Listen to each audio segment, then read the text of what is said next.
একটা সত্যি কথা বলবো, আপনার খেয়াল করলে হয়তো বুঝতে পারবেন। আমি এটার জন্য আমি এক ধরনের বলবো যে এটা আমিও কিছুটা দায়ী। নিজের স্বার্থে যখন আঘাত লাগে ঠিক তখন যেন অপবিশ্বাস এমনিতেই বদলে যায়। আর যে বুঝতে আমার এতদিন লেগেছে, এবার যেন অপবিশ্বাসকে ধুয়ে দিয়েই কথা বলছেন চিত্রনায়িকা পরিমণি।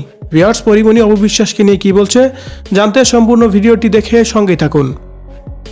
অপবিশ্বাস পরিমণি তারা একে অপরে যেন আপন বোনের মতোই ছিল, এবং কি অপবিশ্বাস সবসময় পরিমণির কাছেও যেতে দেখা গেছে। তাছাড়াও পরিমণির ছেলের জন্মদিনেও শাহ মোহাম্মদ রাজ্জাকেও একটি চেন উপহার দিয়েছিলেন, এমন ভিডিও দেখা গেছে। তাই তো বোঝাই যাচ্ছিল যে তাদের মধ্যে গভীর সম্পর্ক। শুধু তাই নয়, পরিমণি এবং অপবিশ্বাস মিলে বুবলিকে অনেক বেশি ধুয়ে দিত তারা সবসময়ই। বুবলিকে কোনোভাবেই ছাড় দিয়ে কথা বলতো না তারা দুজনেই।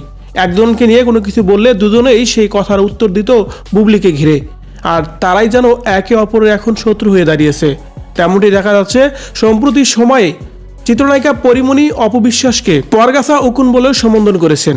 এই কথা বলার কারণ হচ্ছে চিত্রনায়িকা পরিমণির সাথে কিবরিয়া রাতুল নামে একজনের সাথে বহুদিন ধরে পরিচয় ছিল, এবং কি তাদের সাথে কাজও করতো পরিমণি। কিন্তু সেই জায়গায় অপবিশ্বাস দখল করে নিয়েছে, কিন্তু পরিমণিকে কোনোভাবেই যেন জানায়নি। আর সেই কাজের জের ধরে যেন অপবিশ্বাসকে পরগাছা উকুন বলেই সম্বোধন করেছেন, এবং কি এও বলেছেন যে অপবিশ্বাসের যখন স্বার্থে আঘাত লাগে ঠিক তখনই যেন অপবিশ্বাস পরিবর্তন হয়ে যায়। নিজের স্বার্থ ছাড়া অপু কিছুই বোঝে না।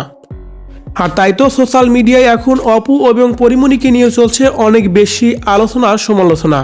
বলা হচ্ছে বেশি ভালোবাসা আসলে বেশি দিন যায় না, আর কাউকে ভালোবাসলে মাথায় তুলেও রাখতে হয় না, সবকিছুতেই একটু ছেড়ে দিয়ে চলতে হয়। ভিউয়ার্স, সোশ্যাল মিডিয়ায় চিত্রনায়িকা পরিমণি এবং কি অপবিশ্বাসের মধ্যে যে দ্বন্দ্ব এখন চলছে, পরিমণি অপবিশ্বাসকে নিয়ে যে কথাগুলো বলছে, সেই কথাগুলোকে আপনি কিভাবে নিচ্ছেন?